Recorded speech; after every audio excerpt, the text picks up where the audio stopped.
기온이 낮아져 춥겠습니다. 내일 아침 기온은 서울 1도 등 전국이 영하 2도에서 영상 13도로 오늘과 비슷하거나 조금 낮겠습니다. KBS 라디오 저녁 종합 뉴스를 마칩니다. 아나운서 남현종이었습니다.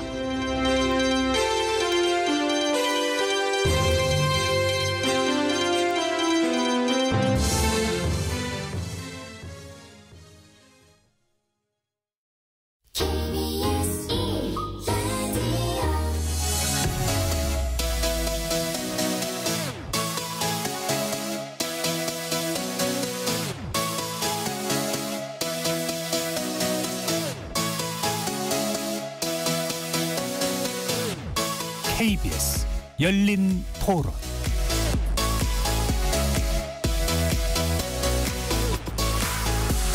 안녕하십니까. KBS 열린 토론 정준희입니다. 정의당을 포기하지 말아주십시오. 우뚝 서라고 더 채찍질해 주십시오. 오늘로 저를 비롯한 정의당 7기 대표단은 물러납니다. 이정미 정의당 대표의 사퇴 발언 들으셨는데요. KBS 열린 토론, 오늘은 정치 외곽에서 국회를 바라보는 색다른 시선을 담은 정치 토크, 국회 외사당으로 여러분을 만납니다. 내년 총선은 진보 정당들에겐 한층 더 힘든 선거가 될 것 같습니다. 지난 6일 이정미 대표를 비롯한 정의당 지도부가 총사퇴를 선언하면서 오는 19일 비상대책위원회를 꾸려 녹색당 등 다른 세력과 선거연합정당을 추진하겠다 했지만 당내 소장파의 반발이 커서 내용은 계속될 전망입니다. 총선을 겨냥한 신당 창당 움직임이 현실화되고 있는 상황에서 정의당을 비롯한 진보정당들 새 활로를 찾아서 거듭날 수 있을까요? 진보정당 위기론의 실체를 분석 평가해보고 내년 총선에서 진보정당이 추구할 가치에 대해 자세히 논해보는 시간 갖겠습니다. KBS 열린 토론 지금부터 시작합니다. 살아있습니다. 토론이 살아있습니다. 살아있는 토론, KBS 열린 토론. 토론은 라디오가 진짜입니다. 진짜 토론, KBS 열린 토론.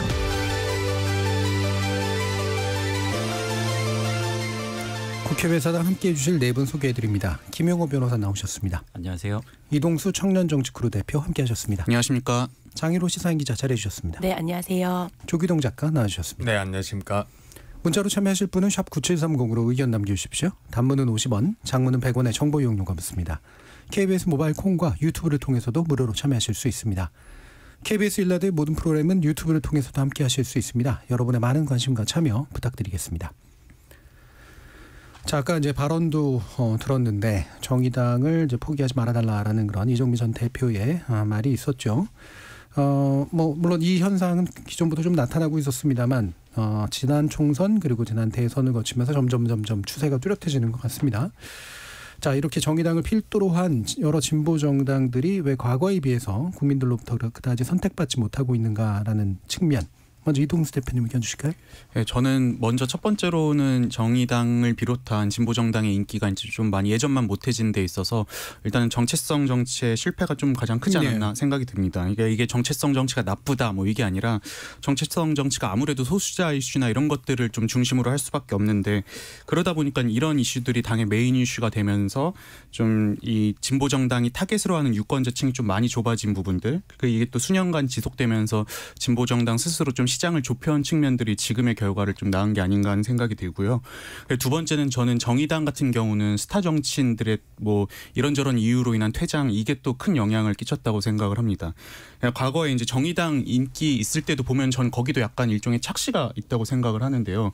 물론 이제 정의당이 좋아서 지지한 분들도 있겠지만 또 많은 분들이 보면은 이제 그 당시 정의당의 스타 정치인들이 있었잖아요. 네. 뭐 노회찬 전 의원, 심상정 의원, 그리고 뭐 유시민 작가님, 뭐 진중권 교수님 이런 분들을 이제 좋아했는데 이분들이 사실은 이제 노회찬 의원 돌아가시고 또 이제 몇몇 분들은 또 탈당하시고 하시면서 이제 이분들에 대한 지지가 좀 빠진 부분이 지금의 어떤 정의당의 부진으로 또 나타난 게 아닌가 하는 생각도 듭니다. 예, 첫 번째는 정책성 정치 실패를 짚어주셨죠. 정책성 정치를 잘 모르시는 분들도 물론 계시겠습니다만 성별 등의 여러 가지 자신이 누구다라고 하는 그런 주관적 인식, 이라고 하는 건 중심으로 이제 소수자성을 좀 강조하는 그런 정치가 진보 정책이 굉장히 중요한 영역인데 그게 이제 의도한 만큼 성공하지 못했던 면 이 부분을 짚어주셨어요.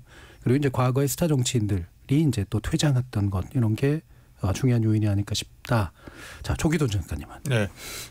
첫 번째는 민주당과 차별성을 확보하는데 실패했기 때문이라고 생각을 합니다. 예전에 그 민노당 정의당의 전신인 민주노동당이 처음에 나왔을 때만 해도 부자에겐 세금을 뭐 서민에겐 뭐 복지를 이런 타이틀을 가지고 굉장히 호응을 얻었는데 이 어떤 증세와 복지가 혼합된 사실은 복지 강화라는 의제가 이후에 다른 민주당이 채택을 하고 또 심지어 국민의힘 내지는 새누리당도 굉장히 적극적으로 복지 드라이브를 걸죠. 그러면서 정책적인 차별성이 없어지는데 대표적으로 이제 민주당도 굉장히 왼쪽으로 움직입니다. 중앙일보하고 한국정치학회가 그 매 국회에서 정책 이념 지수를 뽑는데 그 국내임계 정당, 그 보수 정당은 4.5에서 5.8 사이로 굉장히 좀 비슷한 걸 유지를 하는데 민주당계 정당은 2000년에 3.7이었는데 2016년에 2.4로 줄어듭니다. 2.4로 왼쪽으로 갑니다. 왼쪽으로 간다는 거죠. 네. 그런데 정의당은 2016년에 1.7이거든요. 그러니까 굉장히 이제 차별성이 없어지고 게다가 상당수 이슈에서 민주당과 한 묶음으로 이제 묶어지게 되면서 대표적인 게 이제 그 조국 사태 때 포지션 같은 것들. 그러면서 민주당에 대한 불신과 똑같이 뭔가 유권자로부터 외면을 받은 게 아닌가 이렇게 생각합니다. 그래서 차별성이 이제 부족해진 면. 그러니까 다른 정당들이 또 이제 그 차별성의 일부를 또 가져간 측면. 김영걸 변호사님. 네, 그 말씀하신 대로 이 정당 자체에 좀 선명성이 많이 실종된 상황에서 실제로 뭐 이번 대선에서는 그 심상정 의원께서 후보로 나오셔서 5년 전에 대선 후보실 때는 6.171%의 득표를 하셨는데 이번에는 2.37에 좀 그쳤고 지난 이제 6월 지방선거에서도 광역기초의원을 총 9명만을 배출하는 데 그쳐서 그 4년 전 지방선거에 37명을 당선시킨 거에 약간 4분의 1가량 이렇게 토막이 난 상황이고 최근에는 또 진보당 원내정당인 진보당이 이제 21명의 기초단체장을 좀 배출했는데 단 한 석도 그 원내정당이 배출하지 못하는 상황을 좀 맞이를 하면서 정의당의 심각한 좀 뭐 정체성이나 뭐 당내 그 원내에서 입지 자체가 좀 흔들리는 상황에서 뭐 이정미 전 당 대표께서 뭐 이제 비대위 체제로 전환을 선언하신 것 같아요. 하지만 이마저도 그 정의당 원내에서 뭐 류호정 의원 등이 이게 뭐 혁신이라고 볼 수 없다 뭐라고 이렇게 격하하면서 사실 당내에서도 이게 의견 수렴이 제대로 되지 못하고 있어서 대외적으로는 뭐 당의 정책성이나 정책 아젠다를 선정하지 못하고 내적으로도 이렇게 당 자체가 뭐 이념적인 철학적으로 이렇게 하나의 약간 지지 기반을 뭉치는 역할이 없어서 바깥으로 안으로 모두 다 이렇게 좀 어려움에 좀 부치고 있는 상황인 것 같습니다. 예, 말씀 주신 이제 진보당이 이제 원래 원외 정당이었다가 이제 강성희 위원장이 당에 진출하면서 이제 원내 정당이긴 하죠. 근데 원내 독보적인 정당이었던 이제 정의당이 다른 이제 진보당에 비해서도 이제 지역 선거, 지방 선거에서 큰 성과를 거두지 못했던 것, 예, 대표적으로 또 보여주는 측면인 것 같은데, 자, 그럼 장 기자님은 일단 뭐. 말씀하신 대로 차이랑 존재감을 만들어내지 못한 건 분명한 얘기인 것 같고요. 근데 그걸 또 가장 잘 보여주는 말이 뭐 민주당 이중대라든지 국민의힘 이중대라든지 이런 지적을 사실 동시에 받고 있잖아요. 그럴 수 없는데 민주당이 이중대도 됐다가 국민의힘이 이중대도 됐다가 이렇게 불리는데 근데 저는 이렇게밖에 만들 수 없었던 어떤 환경도 좀 고려해야 되는 것 같아요. 그러니까 어떻게 보면 정치 양극화라고 하는 것을 좀 단적으로 보여주는 것 아닌가. 진보 정당한테 너무 공간이나 여지가 없는 건 아닌가라는 이제 문제 제기인데요. 그러니까 정치가 뭔가 합의나 협의의 영역이 아니라 이제 대결이 되는 거죠. 이제 누가 이기고 지는 이렇게 돼버리면 군수정당이 되게 자리를 잡기 어려운 환경일 수밖에 없는 것 같아요. 그러니까 이렇게 게임이 돼버리니까 그러니까 이때 사실 가장 피해자가 누구냐라고 하면 유권자들이 되는 거죠. 선택지가 그만큼 좁아지는 거니까. 예. 그래서 게임의 룰도 이제 관련성이 좀 있다. 선거제라든가 이런 것들 말씀하신 거죠. 아마 전반적으로 포괄적인 의견들이 다 나온 것 같은데, 그럼 구체적으로 한번 짚어보죠. 그러니까 진보 정치 내지 진보 정당 운동이라고 하는 게 어쨌든 지속적으로 뭔가 진행은 될 텐데. 원내로 진출하건 또는 나름대로 이제 일정한 득표력을 갖추고 있는 진보 정당이 꾸준히 이제 제3 내지 뭐 제4의 존재로 좀 있을 수 있겠는가라는 부분, 이 가능성의 문제에 대해서 조기동 작가님 어떤 의견이실까요? 아무래도 굉장히 좀 힘들 거라고 생각합니다. 가장 문제는 지지 기반이 이제 뚜렷하게 존재하지 않기 때문인데요. 네. 그 예전에 진보정당, 특히 민주노동당 같은 경우는 기본적으로 조직은 노동운동 조직을 이제 기반을 하고 있고 인물들도 대부분 노동운동에서 네. 이제 충원이 됐죠. 심상정 의원이라든가 돌아가신 노회찬 전 의원 같은 경우가 대표적인 케이스고요. 하지만은 이제 노조에서도 더 이상 이제 진보정당을 지지하지 않는 게 현실입니다. 그 2021년에 그 민주노총 그 상근자 민주노총 간부들을 상대로 해가지고 이제 정치의식을 물어본 그 조사가 있습니다. 그 민주노총 부설 민주노동연구원에서 그 확대 간부 한 4,000명 상대로 이제 조사를 한 건데 일단은 대선 때 투표한 정당 2022년 대선 때 투표한 정당이 진보정당이라는 응답이 48%로 일단 많긴 했는데 2위가 더불어민주당 42.6%, 그 다음에 7.3%가 국민의힘입니다. 예. 그러니까 그 간부 노조 민주노총 간부면은 굉장히 이제 정치 의식이 명확한 분들인데 그분들도 반 정도는 민주당이나 심지어 국민의힘을 예. 투표하고 그 노조의 기층 조직으로 단위 노조로 내려가면 갈수록 뚜렷한 정치색이 옅어집니다.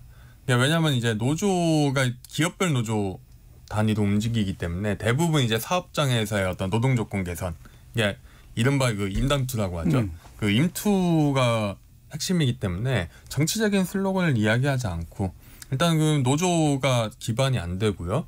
두 번째로 그 기반은 명확하지 않는 게 그렇다고 이제 유럽이나 다른 나라들처럼 환경운동이라든가 아니면 신사회 운동들 이런 운동들에 기반하고 있는가?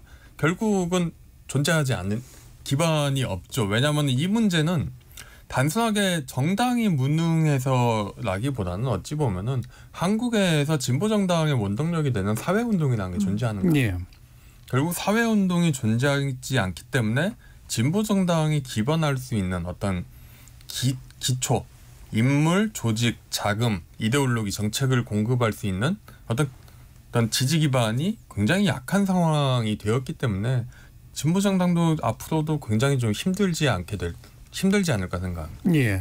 그러니까 방금 말씀 주신 내용이 이제 민주노총의 확대 간부들을 대상으로 한 정치의식 조사고 작년 8월에 실시된 온라인 설문조사로 나오네요. 네, 민주노총 부설 민주노동연구원 홈페이지 들어가 보시면 구체적인 수치 확인해 주실 수 있고요.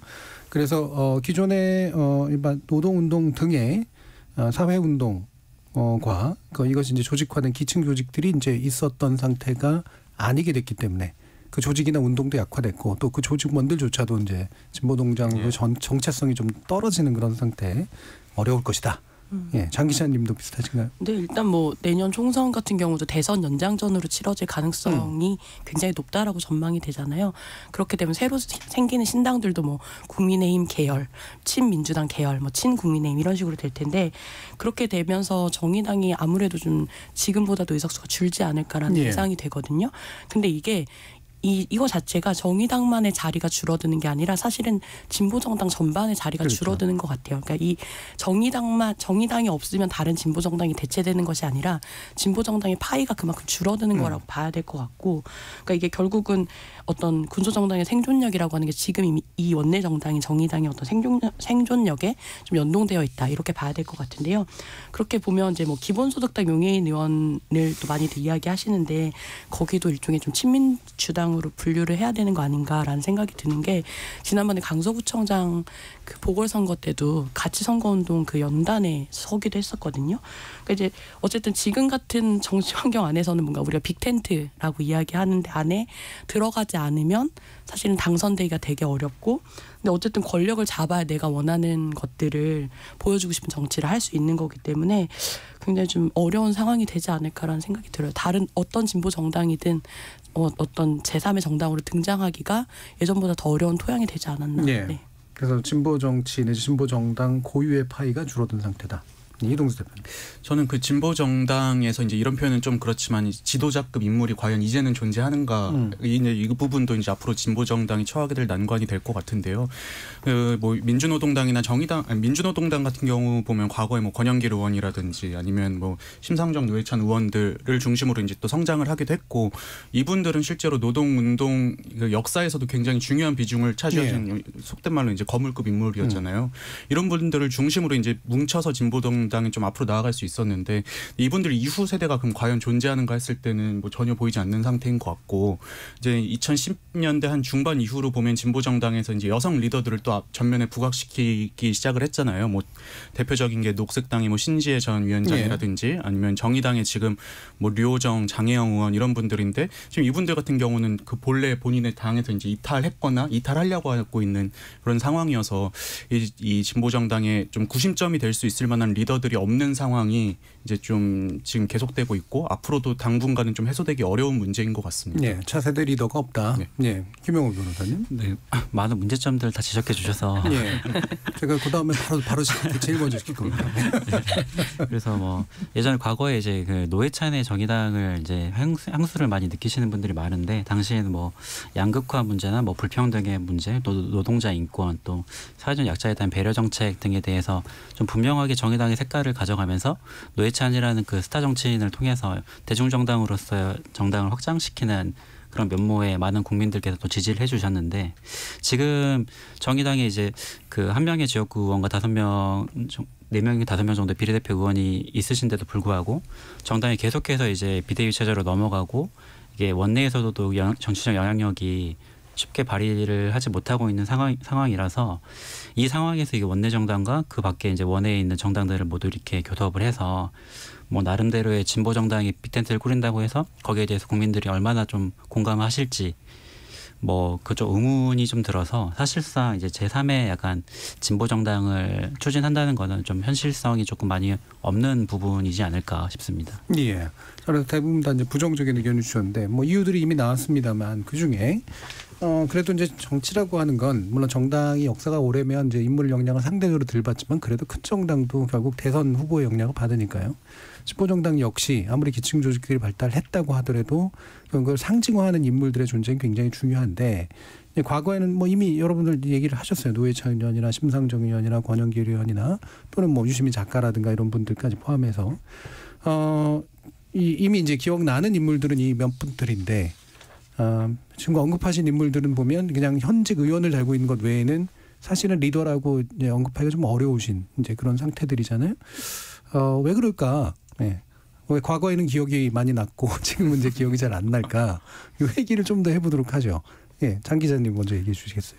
일단 뭐 이 리더도 사실은 키워지는 건데 이제 정치인은 메시아가 아니잖아요. 그래서 등장하는 게 아니라 키워지는 건데 87년을 전후해서는 이제 지금 나왔던 우리가 계속 이야기하고 있는 이 유명한 인물들, 진보정당 안에 유명한 인물들은 일종의 이제 학생운동, 시민사회 영역에서 일정 부분 그 교육을 담당해왔다고도 할 수 있는 건 거죠. 근데 이제 그런 역할을 하라고 정당이 존재하는 거고 그게 이제 민주주의가 이제 발달되면서 정당이 그 역할을 감당해야 되는 건데 지금 그 역할을 정당이 하고 있는가? 뭐 그건 단순히 정의당만의 문제가 아니라 모든 정당들이 그 역할을 잘 하고 있는가라고 하면 아니다라고 부정적인 평가를 할 수밖에 없는 거고요. 그러니까 일단 어떤 얼굴, 어떤 상징 이런 걸 선발하는 데만 급급하지 어떤 사람을 우리 정당에 맞는 인물을 키워서 우리 정당의 어떤 얼굴을 키워야 되겠다라고 하는 의지들이 부족한 것이 가장 큰 원인이 아닌가라는 생각이 듭니다. 정당에서 잘 못 키운다. 물론 이제 언급하신 이제 분들은 정당에서 컸다기보다는 이미 커서 그쵸. 정당을 만든 분들이긴 한데 또 근데 그럼 이제 왜 후속적으로 스스로 크거나 또는 키워지는 분들이 잘 없을까? 김영호 변호사님.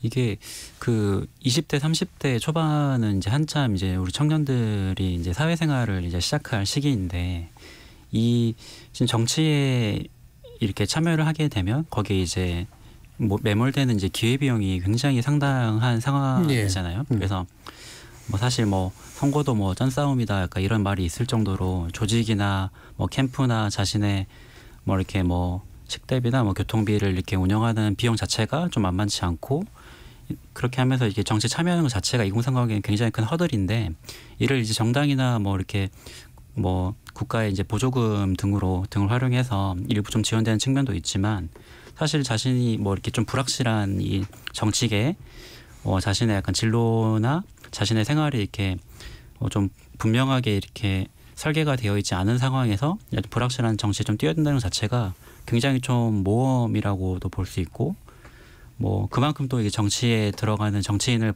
바라보는 국민들의 시선 역시도 이렇게 긍정적이지만 않은 부분이 많기 때문에 사실상 정당에서 이제 청년 정치인을 키워내서 정치인을 배출한다는 시스템 자체는 이미 무너졌고 좀 존재하지도 않는다라고 저는 좀 생각이 좀 들고 오히려 이렇게 될 바에는 차라리 정치에 대해서는 뭐 요즘 흔히 국민들께서 막 영웅이 없다 약간 이런 말씀도 많이 하시는데 그만큼 뭐 경제나 뭐 다른 사회 분야에서 약간 뛰어난 활약을 좀 발휘하고 계시는 분들이 좀 적극적으로 정치적인 메시지를 좀 내주셨으면 하는 마음도 사실 있습니다. 그래서 그런 분들이 오히려 정당에 관계없이 메시지를 내면서 뭐 선거에서는 뭐 정당과 연합을 할 수 있겠지만 그런 부분에서 좀 정치의 약간 방향을 조금 틀 수 있는 그런 모멘텀을 좀 만들어 주시는 것도 저희가 좀 하나 좀 기대하는 방향입니다.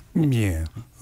기대만 하세요. 스스로 해보시는. 물론 이제 진보 정치 쪽으로 가실 것 같지는 않긴 한데, 예. 조금 비슷한 세대시니까 또 그렇죠. 예. 뭐 할 말이 있으면 충분히 뭐 하겠지만 예. 뭐 아직은 뭐 시기상조인 것 같습니다. 예. 그래서 직업 정치인이 되는 것도 어려운데 직업 정치인이 되기 위한 훈련생이 되는 건 더 어려운 일이겠죠. 그러니까 불안정이 더 배가 되니까 과거에는 이제 전문적 또는 직업적 운동가들은 있었는데 이제 그분들이 이제 직업 정치인으로 변신하는 방식이었습니다만. 자, 조규동 작가님. 네.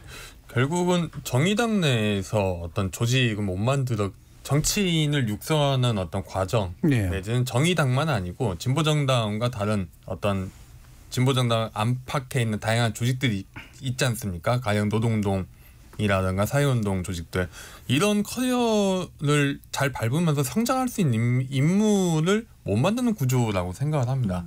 제가 이번에 되게 안타까운 사람으로 본 게 지금 부대표이셨던 이기중 씨인데요. 이기중 씨가 이번에 아예 정계 은퇴까지 말씀하셨는데 나이가 저보다 한 살 위십니다. 80년생이시니까요. 그래서 서울대 1999년도에 입학하셔서 원래 학생운동으로 커리어를 시작을 했거든요. 그래서 2000년대 초에 이제 2002년 권영길 대선 후보 캠프에서 일을 했고 이후에 이제 민주노동당 활동으로 이제 자연스럽게 전환이 되죠.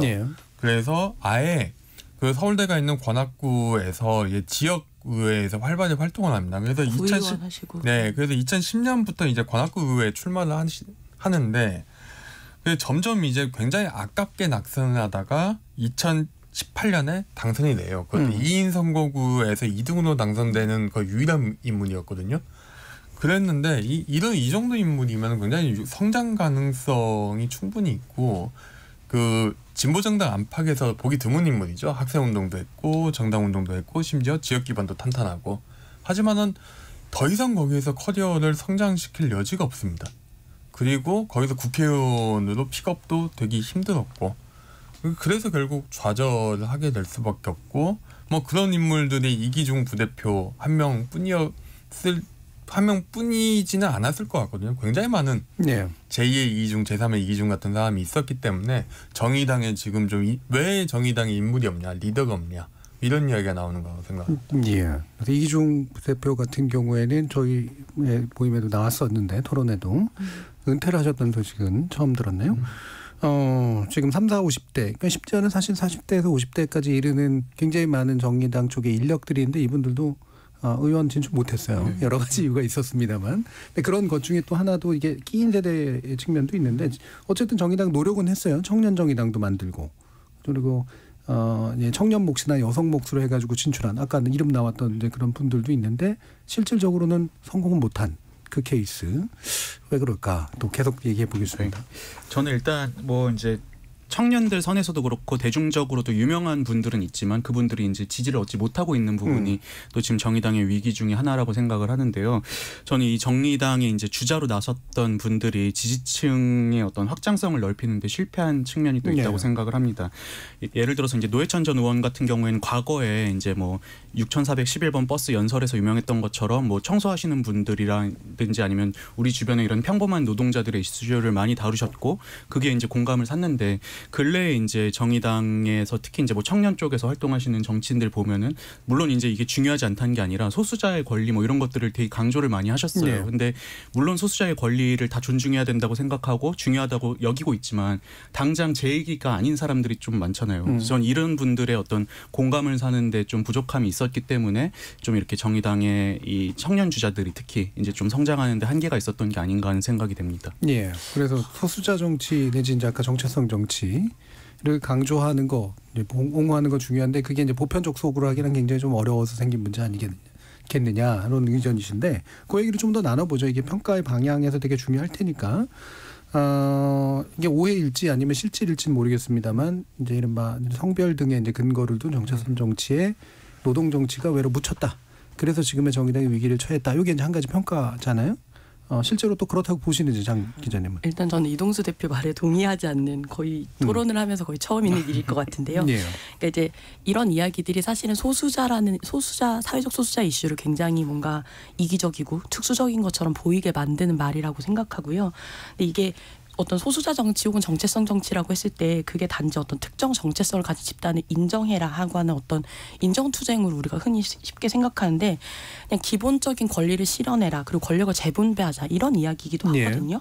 그러니까 성별로 사람을 차별하지 말자라고 하는 너무 당연한 이야기가 페미니즘이라는 글자로 이제 이름이 붙으면 논란이 되는 거잖아요. 근데 저는 페미니스트고 노동자이고 서민이거든요. 그러니까 이게 저한테는 각각 분리되는 개념이 아니고 어떤 정체성이라고 하는 건 굉장히 복수의 정체성이지 단수의 정체성이 아닌데 그걸 자꾸 분리를 해서 이야기를 하는 것에 대해서 저는 좀 늘 문제 의식을 좀 갖고 있는 편인데. 그럼 그 부분에서 이제 스스로가 분리를 이제 운동 주체가 분리를 하는 것 같으세요? 아니면 보는 사람들이 억지로 분리하는 것 같으세요? 저는 그 운동 주체들도 분리를 하고 있고 보는 사람들도 그런 식으로 이제 뭔가 분리를 하고 있다고 느끼는 거죠. 페미니스트와 노동자와 서민이 다른 존재가 아니라고 저는 생각하거든요.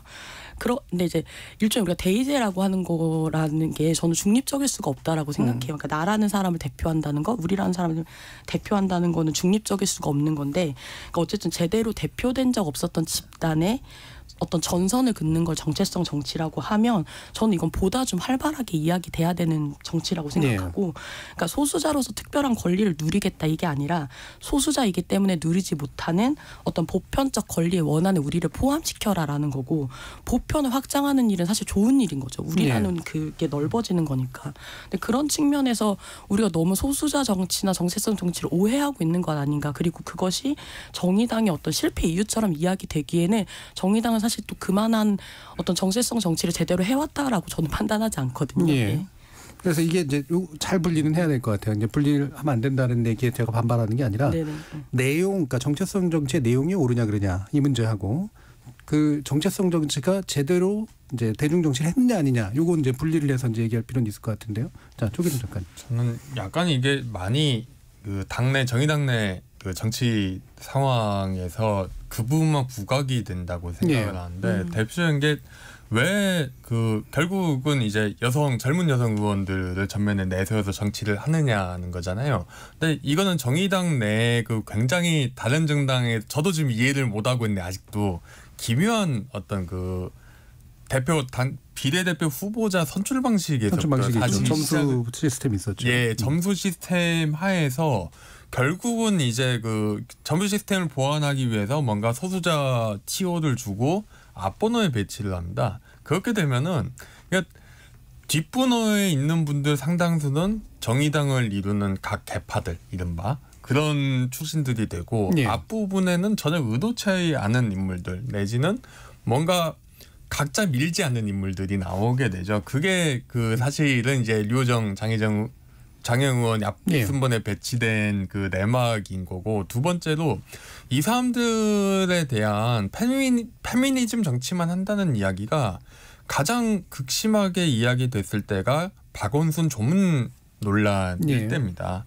그러니까 당시에 그러니까 이거는 저희들 정의당이 원래 민주노동당이 이합 집산을 하다가 결국 예전에 국민참여당 옛날 친노 분들이 만든 어떤 국참계와 합당을 하면서 벌어진 사건인데 국참계 분들 상당수는 왜 박원순을 공격하느냐, 왜 성폭력 피해자라고 규정하고 왜 적극적으로 그 사람들을 하면서 박원순을 공격하냐 하면서 그 여성 의원들을 공격하고 그게 결국 페미니즘 논란으로 이어지는 측면이 있었거든요.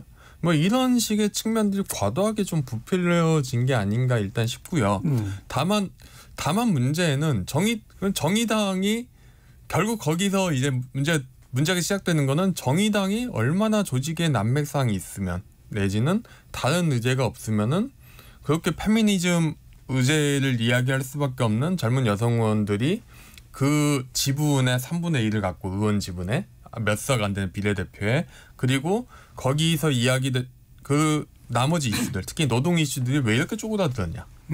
그냥 여기서부터 이제 정의당에 굉장한 문제가 있다고 생각을 하는데 저는 그렇다고 페미니즘 이슈를 과연 진보에서 이야기 안 해야 되는가는 거는 좀 의구심이 있습니다. 대표적인 게 사실 요즘 정치에 관심 많이 갖고 있거나 사회활동 활발히 하시는 분들을 보면은 젊은 여성이 진보 보수를 가리지 않고 굉장히 많습니다. 제가 저 개인적인 경험이긴 합니다만은 제가 한 2주 전쯤에 한 굉장한 보수 성향의 시장 경제 강조하는 보수 성향의 대학생 단체에 강연을 하고 왔어요.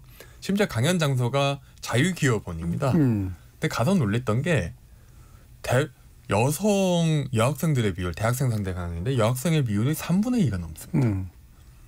그러니까 결국은 이제 여성들의 사회 참여가 활발해지는 게 모든 이데올로기를 따라서 이미 그건 상수고요. 네, 진보든 보수든. 하지만은 그분들은 여전히 이제 한국 사회에서 여전히 남아있는 성차별의 피해를 받는 그룹이고 그분들이 그 사람들이 진보적인 의견에 동조하는 거는 좀 꽤 자연스러운 현상으로 받아들여야 된다고 생각하고 그렇다면 진보정당의 유권자를 어디서 발견할 것이냐.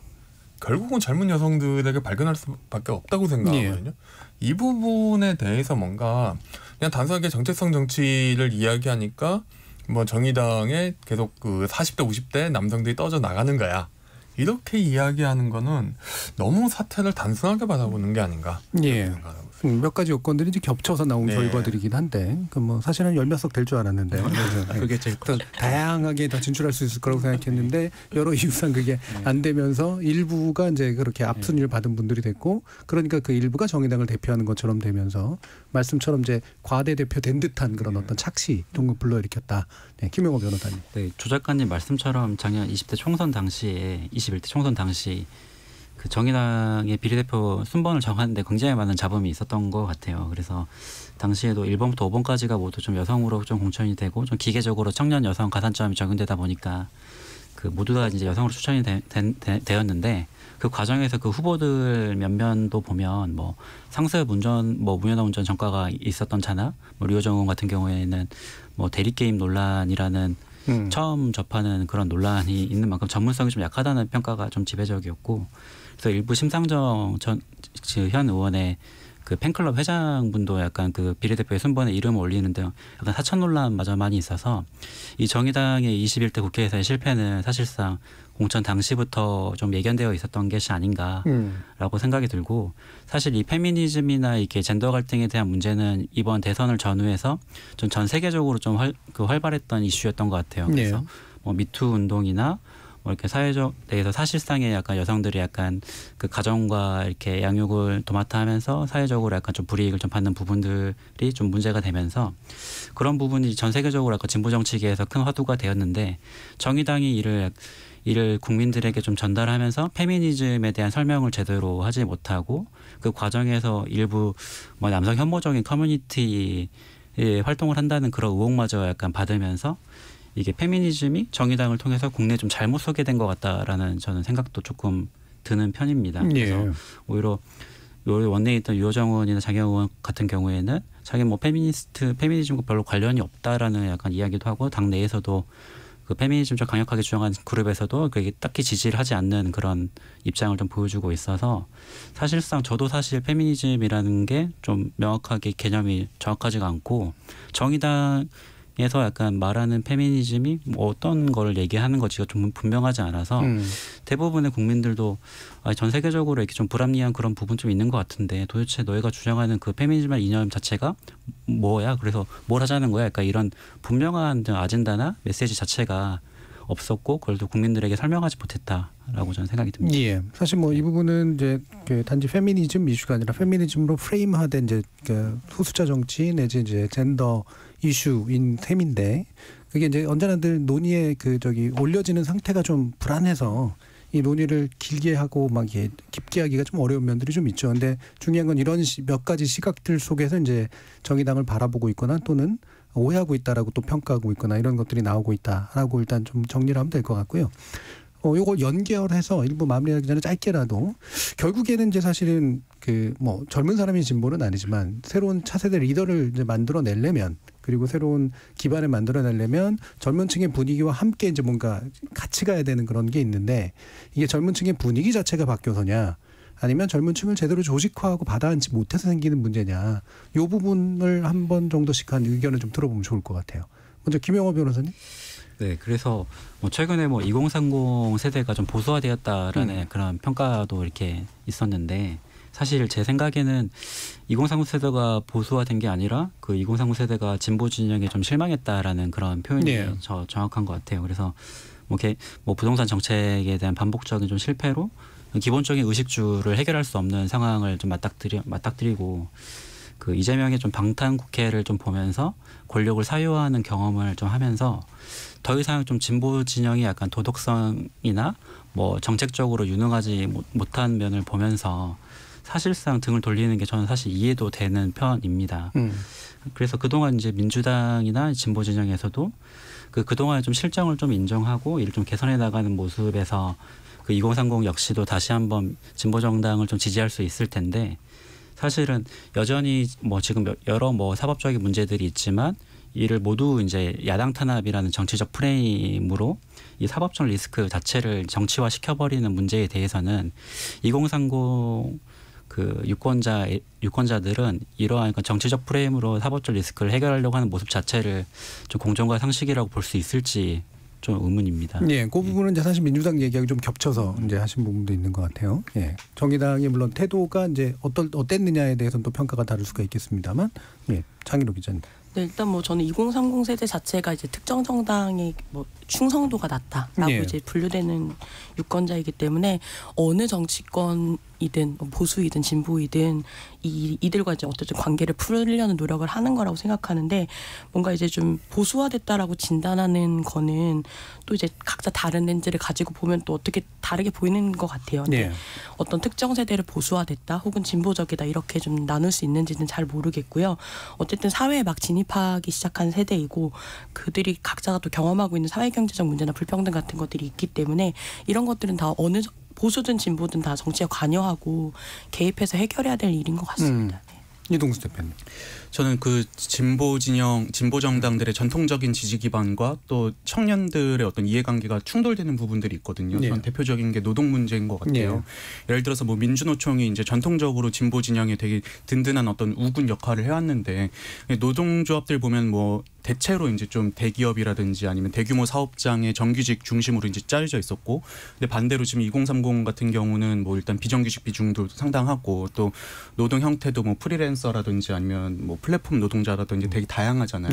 근데 저는 이 어떤 집단들 간의 어떤 이해관계 충돌을 어떻게 진보 정당들이 잘 해결해 나갈 것인가가 또 진보 정당의 향후 또 중요한 과제가 될 수 있다고 생각을 합니다. 예, 그러니까 청년층과 이제 기존의 중장년층의 이제 존재 기반 또는 노동적 어떤 상태 이런 것의 차이를 제대로 좀 받아 안아서 해결하지 못했다. 조기동 작가님. 네, 일단 예전부터 계속 좀 다른 데 가서도 많이 이야기하는 것입니다만은 20대는 뭐 진보나 보수나 양쪽으로 가지 않고 다만 이제 전통적인 정당에서 벗어나 있는 굉장히 의식적인 무당파가 됐다고 생각을 하고요. 두 번째는 20대들 상대로 사회의식 조사 같은 걸 해보면은 되게 묘한 게 다른 세대 것보다 사회 계층에 따른 어떤 그 세계관의 차이가 큽니다. 가령 그런 2016년에 한겨레 경제사회 연구원하고 글로벌 리서치에서 설문조사를 한 게 있는데 그 능력을 보완해주는 사회가 좋느냐 아니면 능력을 인정해주는 사회가 좋느냐 이거를 세대별로 그리고 계층별로 나눠서 설문조사를 진행해봤어요. 그런데 20대 상층은 가장 능력 위주 사회가 돼야 된다고 답한 계층이었는데 20대 하층은 가장 능력을 보완해줘야 되는 사회가 필요하다. 이런 식으로 답했습니다. 남자 여자 가리지 않거든요. 결국은 사회경제적 불평등이 커져 있고 곧 차가워된 세대들이 가지는 의식이 단순하게 그냥 세대 문제에도 갈 수 있을 것이냐 의문이고, 두 번째는 하층 중하층에서는 굉장한 어떤 불평등을 해소해야 된다는 니즈는 여전히 크다고 생각을 하고요.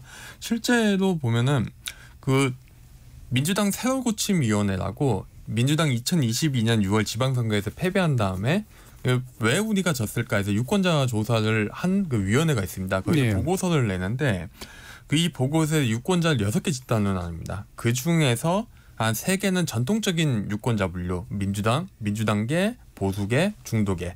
근데 한 가지 부류가 반권의 포퓰리즘이라는 집단이 있습니다. 전체 유권자의 9.3%인데 주류가 20대에서 40대 남성인데요. 이 부분의 성향은 전형적인 보수적인 포퓰리스트 응답을 많이 합니다. 뭐 반페미니즘 이런 이야기도 많이 하는데 동시에 반기업적이고 친복지적이고 격차 해소가 필요하다고 답해요. 그리고 불안정 노동자의 비중이 압도적으로 높습니다.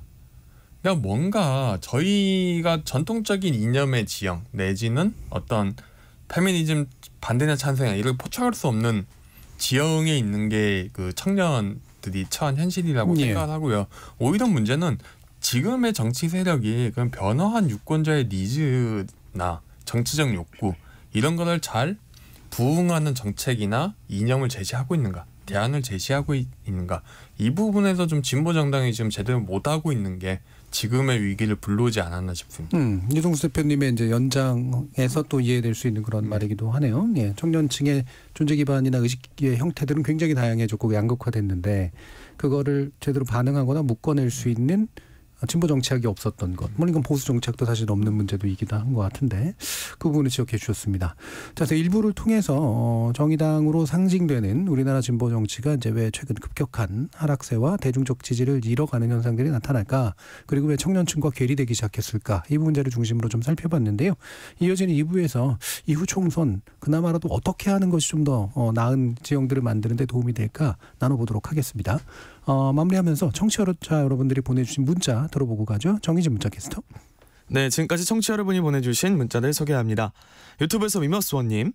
군소정당이라도 진보정당이 우리 정치에 꼭 있어야 합니다. 근데 정의당은 의욕만 앞서는 것 같아 아쉽습니다. 0760님. 정의당은 왜 국민과 노동자들이 본인들을 외면하고 있는지 스스로를 먼저 되돌아봐야 합니다. 정의당은 진보정당으로서 무엇을 위하여 노력하였는지 답해야 합니다. 그래야 국민들도 다시 지지할 수 있습니다 해주셨고요. 정윤지님. 정당 역시 홍보 마케팅이 중요한데 정의당은 무슨 정책을 가지고 정치를 하는지 알 수가 없습니다. 김영현님. 노동의 가치가 변했으면 그 시대에 맞는 새로운 시대 정신을 만들어가야 하는데 정의당은 그 변화가 없습니다. 서경호님. 노동계에서 진보정당을 더 이상 지지하지 않고 있는 게 아니라 청년 정치를 외치면서 진보정당의 기본 가치를 외면하는 몇몇 정의당 의원들에게 실망한 것입니다.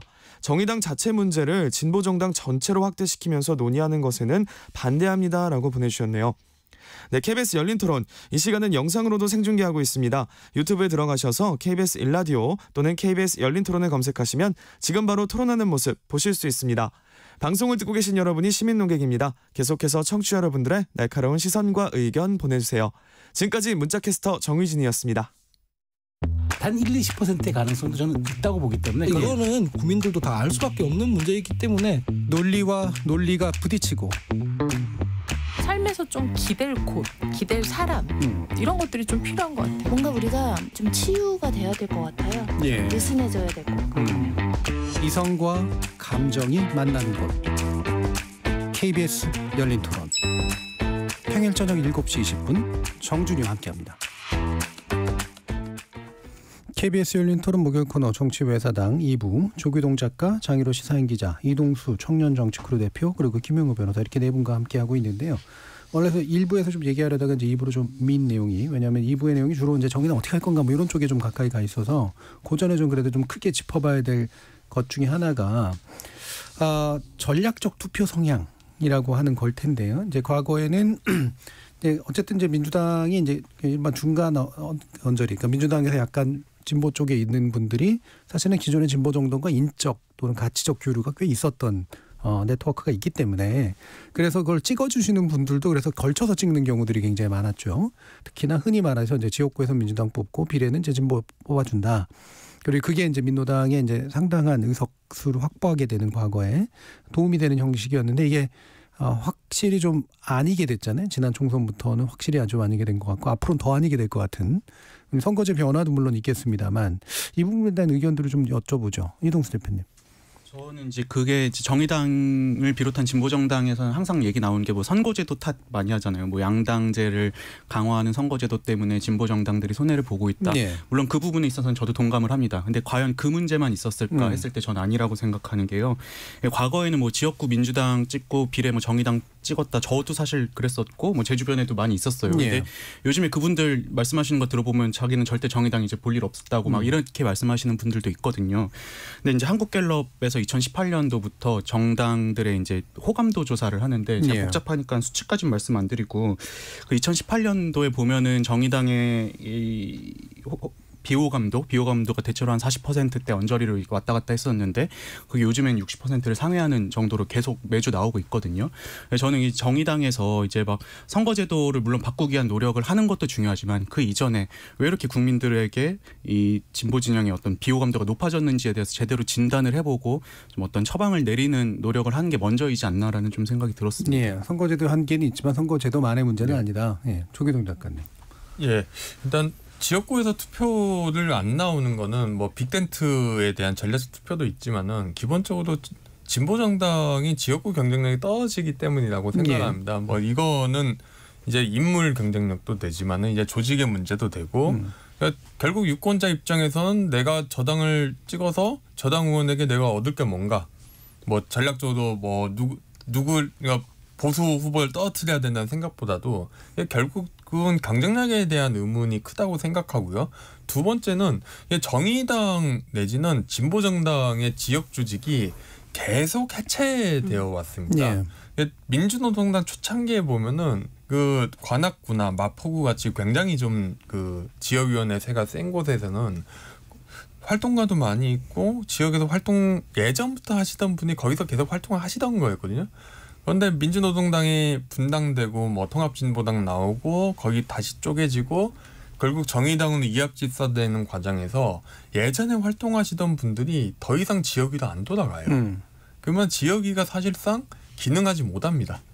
그러면 이제 지역에서 투표가 안 되는 거고 기댈 곳은 비례대표 투표 내지는 유권자 입장에서 저는 정의당은 언제나 삼지대 정당이었다고 생각을 합니다. 그러니까 민주당을 내가 민주당에 로열티는 없는데 아주 로열티 없다기보다 민주당의 로열티가 세지는 않은데 뭐 선거가 되면은 내가 비례까지 민주당을 찍어야 되나 이런 사람들이 그 진보 정당을 찍어왔다고 생각하는데 점점 이제 그분들이 사라진다기 때문에 이제 투표의 비례에서도 경쟁을 잃어가는 거죠. 예. 네. 사실 이제 정확히 말하면 지역구에 누구 정당이 좋다기보다는 누구 정당이 되는 게 싫어서 이제 제2의 당선 가능성이 높은 데를 이제 찍다 보면 비례는 그래도 자기가 원하는 데를 좀 해보거나 좀 밀어줄 때를 이제 찍는 그런 경향들인데 이게 확실히 좀 한계에 좀 처해 있죠. 자, 이동수 대표께서 아까 언급하신 정당 비호감도 조사 관련해서 구체적 수치를 몇 가지 좀 비교해서 말씀드릴 텐데요. 한국갤럽이 지난달 31일에서 11월 2일 사이에 조사한 결과인데 국민의힘의 비호감 비율이 57%, 민주당의 비호감도 비율이 55%인데 정의당의 비호감도가 65%로 꽤 높게 이제 나왔습니다. 자세한 내용 중앙선거 여론조사 심의위원회 홈페이지를 참조해 주시면 되겠습니다. 자, 장 기자님은. 일단 뭐 저는 이제 양보 없이 자력으로 당선될 수 있는가 정의당의 국회의원들이 이 부분에서 굉장히 철저하게 실패했다라고 생각하고요. 그렇다고 해서 뭐 이들이 당선돼서 들어가 있는 이들이 어떤 지역주의 문제에 대해서 뭐 끈질기게 타격했는가 이 부분도 사실 실패했다고 말할 수밖에 없는 것 같은데 뭐 계속 이제 동네에서 만나는 사실 정치인이 누구냐에서 우리 지역의 정의당 어떤 사람을 만날 수 있는 그것이 있는가라고 하는 일종의 동네 정치에서도 사실은 또 실패를 했다라고 볼 수 있는 것 같고요. 그 사회민주당이라고 천호선 대표, 전 이제 정의당 대표이기도 하셨던 분이 그러니까 정의당의 어떤 역할론이 끝났다라고 이야기를 하시면서 그러니까 민주당보다 진보적인 정당을 원하는 유권자가 있고 민주당을 지지하지만 민주당으로서는 부족하기 때문에 민주당을 좀 더 진보적인 정책으로 이끌어 나갈 정당이 필요하다는 생각을 가진 사람들도 있다. 그리고 그 역할을 정의당이 했어야 되는데 못했다. 이렇게 판단을 하시더라고요. 근데 저는 이 말에 동의를 하면서도 이 말은 즉슨 민주당이라는 어떤 존재가 있다라는 가정이 있는 건데 그거 없이는 정말로 진보 정당이 설 수 없었던 건가. 지난 민주노동당이 국회 입성한 게 2004년인데 지난 20년간 그럼 이 한국에서 진보 정치는 뭘 한 거지? 이런 생각이 안 들 수가 없는 거죠. 김 변호사님. 네, 그래서 이 조직력이나 뭐 정의당의 뭐 조직력이나 뭐 인물 경쟁력 부분에서도 사실 많이 거대 양당에 좀 뒤처지는 것도 사실이지만 그 정의당 자체의 그 정책적인 경쟁력 자체도 좀 굉장히 조금 낮다고 저는 판단이 듭니다. 그래서 과거에는 이제 뭐 노동자 인권이나 복지 사각지대에 대한 정책들이 좀 주였다면 뭐 주였지만 그리고 그 노동조합이나 그 노동자들의 지지를 기반으로 탄생한 사실 정당인데 사실 최근에 이제 그 노조의 뭐 귀족 노조의 문제나 일부 노조의 좀 기득권을 지키기 위한 그런 비리 문제가 좀 터지면서 뭐 심심치 않게 뭐 노조원은 투쟁하지만 간부는 횡령한다라는 조롱이 좀 있을 정도로 그러니까 노조의 문제가 조금 수면 위로 올랐을 때 사실 정의당은 약간 이러지도 저러지도 못하는 태도를 많이 보여줬거든요. 그리고 최근 이제 금속노조에 이제 정부가 회계 공시를 좀 요구를 하자 이게 노조 탄압이라고 이제 반대하는 시위마저 이렇게 했는데 사실상 저는 이에 대해서 좀 공감하는 국민들은 그렇게 좀 많지 않다라고 저는 생각이 듭니다. 그래서 이제는 정의당이 그 노동자의 지지를 기반으로 탄생한 정당인 만큼 그 어느 순간 이제 노동자층이 뭐 노조를 기반으로 해서 뭐 기득권으로 올라오고 약간 불투명한 부분이 있는 부분들은 좀 과감하게 좀 진단을 하면서 좀 정책적으로 좀 아젠다를 조금 제시하고 스스로에게 좀 쓴소리를 할 수 있는 그런 집단으로 넘어간다면 이번 총선에서도 그래도 유의미한 좀 메시지를 남길 수 있지 않을까 싶습니다. 유의미한 메시지입니까? 표입니까? 메시지를 보고 국민들께서 표를 주실 겁니다. 저는 처음에 이제 장희로 기자님께서 말씀해주신 뭐 민주당 이중대 이런 비판 있잖아요. 전 그게 또 크다고 생각을 하는 게 과거에 진보 정당의 역할이 뭔가 했을 때 비록 의석은 작더라도 뭐 최저임금 인상이라든지 이런 이슈를 계속 던짐으로써 이제 거대 양당들이 조금 더 이제 왼쪽으로 갈 수 있도록 잡아 이끈 그런 힘은 있었다고 저는 생각을 하거든요. 근데 이제 2019년에 그 선거제 개편하면서 준연동형 비례대표제 도입을 하면서 아무래도 이제 정의당도 좀 의석을 확대하고자 하는 그런 또 욕심이 있었을 테니까 이제 그런 민주당이나 이런 데 보조를 맞추다 보니까는 어떤 본연의 좀 컬러라든지 메시지를 잃고 결국에 이제 이중대 소리 들으면서 이렇게 뭐 이런 유의미한 어떤 화두도 제시하지 못한 게 또 지금의 이제 위기를 불러온 게 아닌가 하는 또 생각도 들었습니다. 그래서 이제 그 내용을 연결해 가지고 그래서 연합 문제를 가보도록 하죠. 이제 진보정당의 덩치나 기반이 작다면 연합을 효과적으로 활용하는 건 필요한 문제인데 연합을 잘못 쓰면 이렇게 이제 이른바 이중대론이 되는 거고 연합을 안 쓰면 독자 생존이 어려운 이 상태에서 선거연합 정당을 나름대로 추진하는 게 이제 이정미 전 대표 체제의 이제 어떤 사퇴의 변이었습니다.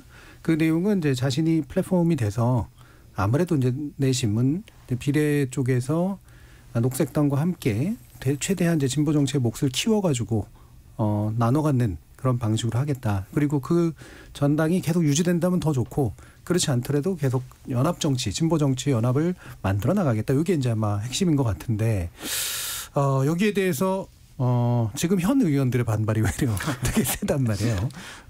왜 그럴까? 뭐 이게 여러 가지 물론 노선 차이는 원래 뭐 진보 정치에서 굉장히 중요한 부분이긴 합니다만, 요거는 일단 장 기자님께서 한번 의견 먼저 주시겠어요? 일단 뭐 사실상 위성 정당 아니냐라는 비판이 제일 먼저 나왔던 거고요. 근데 저는 이제 지켜보는 입장에서 잠깐 의아했던 게 정의당과 녹색당이 어떤 서로의 지지자를 주고받는 교차 투표를 통해서 정말로 더 많은 지지를 확보할 수 있는 건가라는 질문이 일단 하나 들었고, 그리고 주고받을 지지가 있는 건가 그런 생각도 들었어요. 이런 시너지 두고 있는 건가? 네. 그러니까 뭐 녹색당이야 이건 비웃는 것이 아니라 그 녹색당이야 원내 진입이라고 하는 어떤 목표가 있는 거니까 그렇다 치더라도 대체 정의당에 무슨 실익이 있는 건가라고 하는 생각이 안 할 수가 없고 이제 11월 5일날 이정미 대표가 이제 사퇴했던 전국위원회에서 그때 이제 제출해야 될 것 중에 이 지도부가 제출해야 될 것 중에 하나 이제 강서보궐에 대한 평가서였었는데요. 그거 자체를 이제 제출하지도 않았거든요. 근데 그거에 대해서 왜 제출하지 않냐라고 했더니 당내 의견이 분분해서 죄송합니다. 평가가 합의되지 않았다라는 말이에요. 그러니까 이게 선거 평가조차 내릴 수 없는 정당이 됐다는 건데 갑자기 여기에서 녹색당과 선거 연합 정당을 하겠다. 이것이 혁신 재창당 방안이다. 이걸 대체 밖에서 볼 때도 이상한데 내부에서 받아들일 수 있을 것인가라는 문제이고요. 그리고 이게 정의당 재창당하라고 뽑아놓은 어떤 지도부가 총선용 임시정당을 답으로 들고 왔다. 이렇게 되면 사실 후폭풍이 없다라고 하는 건 말이 안 되는 일이라고 생각합니다. 이동수 대표님. 저도 이제 그 며칠 전에 정의당 전국위원회에서 혁신 재창당 관련 선거연합정당 추진의 건을 가결했다는 뉴스를 봤는데요. 이 문장 안에 이제 그동안 진보 정당들이 비판해온 한국 정치의 구태가 다 들어있는 게 아닌가. 일단 혁신 재창당이라는 게 사실 멤버는 그대로 가되 뭐 당명이라든지 뭐 이런 간판을 바꾸는 간판가리고 그리고 이제 선거연합이라는 것도 어떻게 보면 선거를 앞두고 그냥 이합집산과 다를 게 무엇인가라는 생각이 들었거든요. 그래서 저도 당장 의석 급하다고 이제 간판 바꾸고 이합집산을 할 게 아니라 그냥 왜 그러면 그동안 이렇게 민심 위반이 있었는지에 대해서 제대로 진단하고 거기에 대한 처방을 먼저 내리는 게 우선시 되어야 이 혁신 재창당이든 선거연합이든 제대로 갈 수 있다고 생각을 합니다. 지금 계속해서 이제 굉장히 호평들이 이제 쏟아지고 있습니다. 김영호 변호사님도 호평할 것 같지는 않은데. 너무 그렇지만 뭐 정의당이 그래도 그동안 노동 정책을 완전히 또 외면했던 것도 아니거든요. 그래서 뭐 오늘 뭐 본회의 예상정되었던 그 노란봉투법 뭐 그렇죠. 찬반에 대한 논의가 좀 분분하지만 그런 부분도 약간 앞장서서 좀 발표하는 부분도 있었고 또 과거에는 한전이나 이런 공공기관에서 그 근로자들이 약간 감전사고 등을 당했을 때 약간 적극적으로 약간 국정감사나 이런 활동을 통해서 그들의 약간 인권을 좀 옹호하는 활동들도 심심찮게 보냈는데 저 유독 이제 류호정 장혜영 의원 여성 의원들을 중심으로 약간 소수자를 좀 대변하는 그런 퍼포먼스들이 좀 언론의 주목을 좀 많이 받으면서 그런 그 젠더 갈등 젠더에서 오는 그런 색깔들이 정의당에 좀 많이 묻어버린 것 같아요. 그래서 그게 이제 선명하지도 정책 자체도 선명하지도 않지만 또 언론은 또 의원들의 그런 자극적인 퍼포먼스만 좀 집중 조명하다 보니까 정의당 자체의 정체성이 이제 혼란에 빠져버리는 상황에 좀 맞이하게 돼서 그런 부분들에 대해서 약간 정무적이나 당의 그 정체성에 대한 진단을 먼저 내리고 또 정책적으로도 자신들이 뭐 내로남불의 비판을 받고 있는 지점들에 대해서 좀 돌아보면서 좀 선명하게 좀 정책적이나 정책을 좀 그 메시지를 낸다면 그래도 이번 총선은 좀 어려울 수도 있겠지만 향후적으로 약간 정의당이 가야 되는 길을 좀 한 번 더 모색해 볼 수 있지 않을까 싶습니다. 아까부터 이제 메시지 얘기를 주로 많이 하셨는데 이 선거연합 정당은 그 좀 더 먼 데로 가는 중간 단계는 될 수 있다고 생각하시는 아니나요?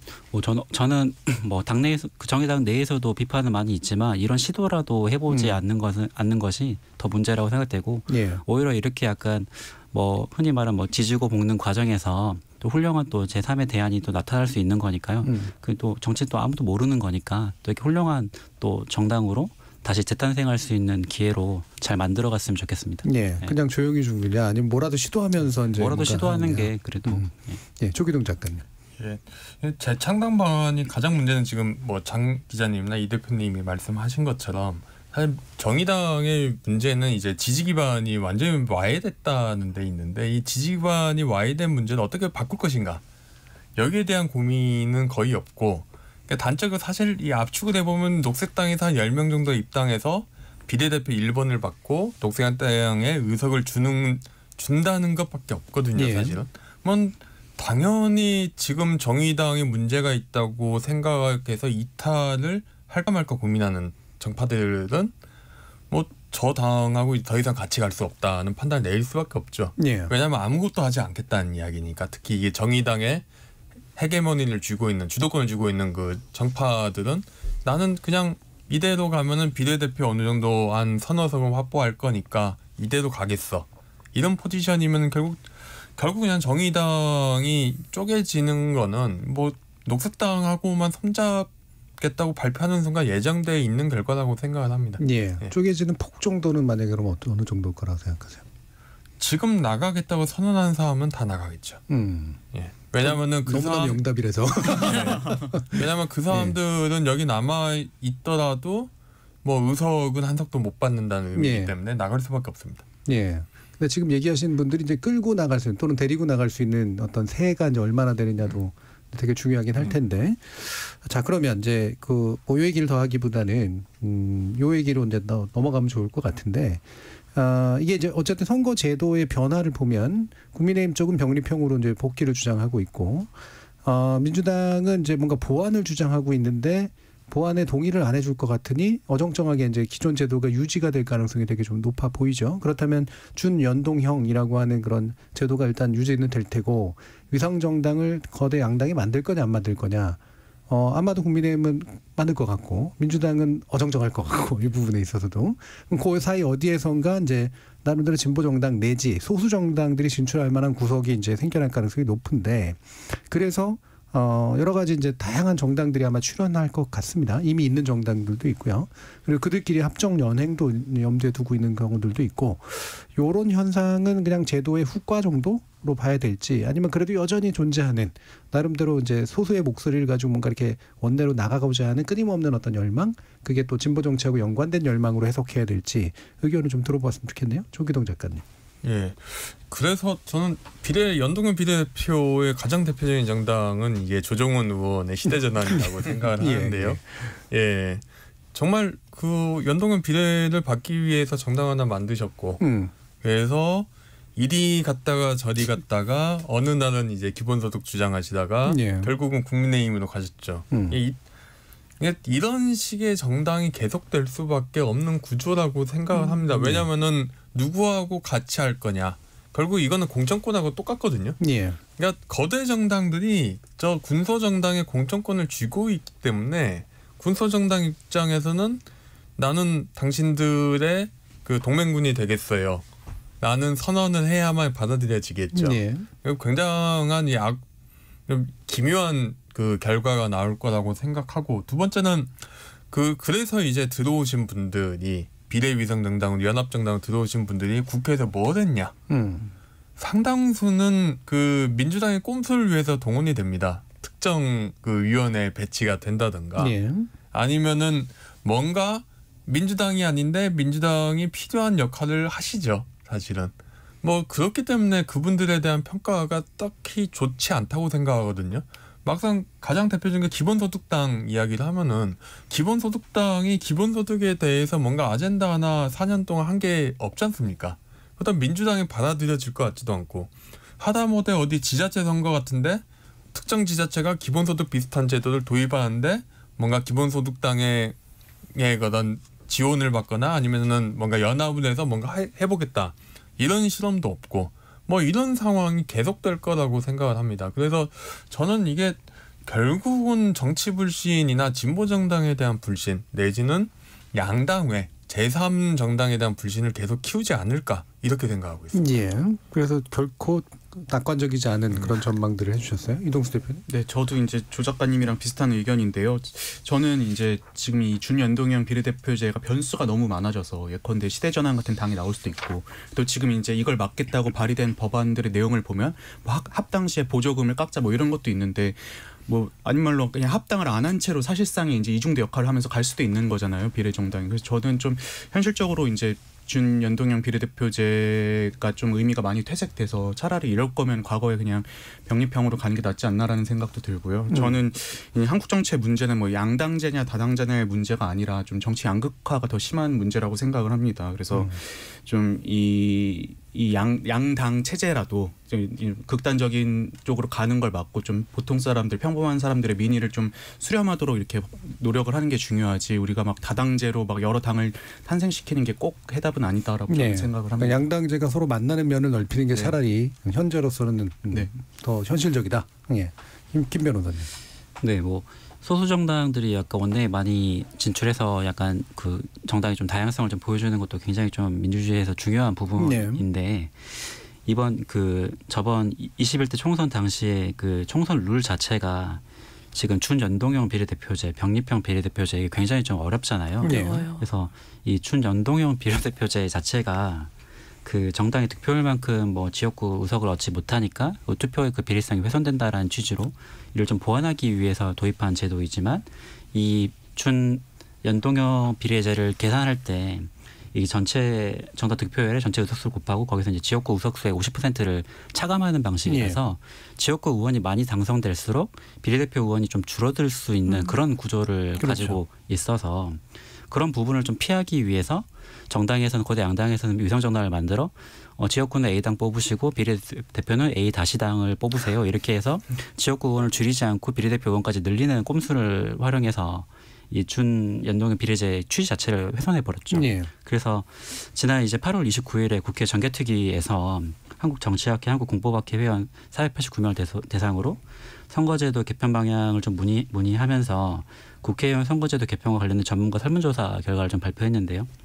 거기서도 68%의 전문가가 준연동형 비례대표제에 좀 불만족하다라고 얘기를 하면서 그 원인으로 유성정당 창당이 제도 취지를 악화됐다라고 지적을 했습니다. 또한 한 가지 더 문제로 이제 그 지금 도입되어 있는 비례대표는 전국 의원인데 그 지역구 의원에 비해서 턱없이 좀 47명이라는 작은 수의 비례대표가 이 전국을 대변할 수 없는 부분을 좀 지적을 하면서 그 방식으로 그 원인으로 53%의 전문가가 그 유권자가 후보자에게 투표하는 게 아니라 정당에게 투표하는 그런 그 폐쇄 명부를 그 원인으로 지적을 했거든요. 그래서 향후 좀 이 선거제도 개편에 대한 논의가 이제 막이 오를 텐데 그런 부분에서는 이 준연동형 비례대표제가 유성정당으로 취지가 훼손되는 부분을 좀 막을 수 있는 방안을 좀 적극적으로 좀 고려를 하면서 또 이 비례대표제 자체의 그 전국 의원으로서의 취지를 좀 살리면서 그런 부분을 그 정당의 약간 이등병처럼 꼭두각시가 되지 않도록 그 정당에 대한 그 폐쇄형보다는 좀 개방형 명부제를 좀 비례대표에 좀 도입하는 방안도 한번 좀 고려해 볼 만하다라고 생각합니다. 장 기자님. 네, 진짜 다 너무 선거제도 너무 어렵고요. 보통 국민들이 진짜 이해하기 너무 쉽지 않은 선거제도인 것 같아요. 근데 기존에도 사실 민주당이랑 정의당이 선거연합을 해왔다라고 저는 판단을 하는데요.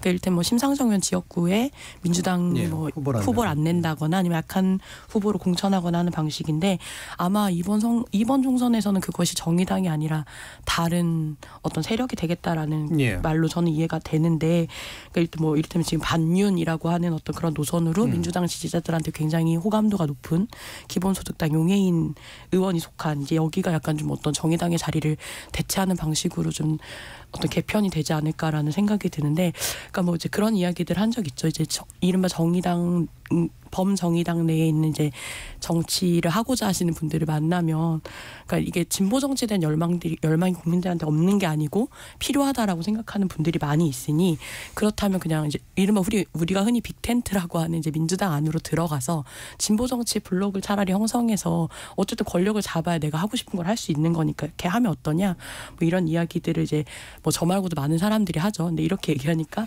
그러면 진보 언론 다 똑같으니까 다 합치라 그러면 합칠래라고 말하더라고요. 근데 그건 또 아니지라고 이렇게 되는 건데, 그러니까 이 가치라고 하는 것에 대해서는 다 저는 가지고 있다라고 봐요. 누구나 이렇게 국민들도 열망이 있고 그렇기 때문에 계속해서 제3정당이나 이런 데에 대한 희망을 가지고 있는 거라고 생각하는데, 결국은 제도가 그것을 받을 그릇이 되느냐의 문제에서 우리가 계속 미끄러지고 실패하고 있다라는 생각이 듭니다. 예. 그러면 시간이 뭐 얼마 남지 않았는데 한 20초씩 진보 정당은 여전히 필요하다고 보시는지, 그리고 그 진보 정당이 해야 할 일은 뭐라고 보시는지 이렇게 짧게만 한번 얘기해 주실까요? 이동수 대표. 저는 반드시 필요하다고 생각을 하고요. 이제 좀 그동안 정치 담론에서 소외되었던 많은 분들, 지방, 노인, 뭐 외국인 등등 좀 많은 분들의 어떤 권리를 위해서 힘을 좀 써줬으면 좋겠습니다.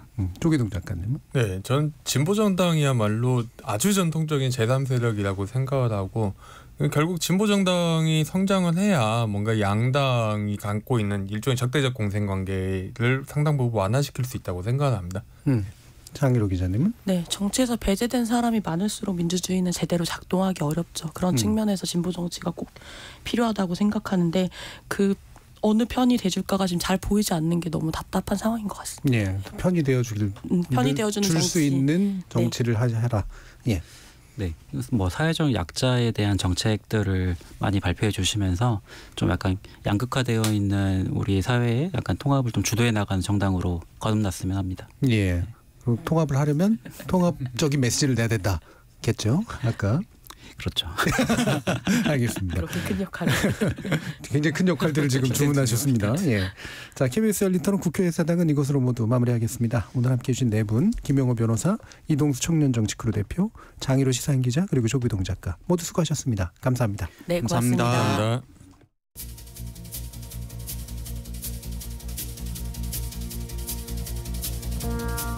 청취자 의견 몇 가지 소개하고 마무리하죠. 4128님이 정의당도 본인들의 정치적 성공만 바라는 기회주의적인 사람들의 정치 결사체라 생각합니다. 나아가 나이나 성별을 떠나 국민들에게 당당히 정책과 능력으로 검증받고 인정받아야 합니다. 현재 정의당은 허황된 혜택을 바란다 생각합니다. 라고 굉장히 날카로운 이야기 해주셨고요. 9449님은 제3정당의 목소리가 커져야 양당이 긴장하지 않을까요? 정의당 그래도 잘 됐으면 합니다. 라고 따뜻한 목소리 전해주셨습니다. 저는 내일 저녁 7시 20분에 다시 찾아뵙죠. 지금까지 KBS 열린 토론 정준이었습니다.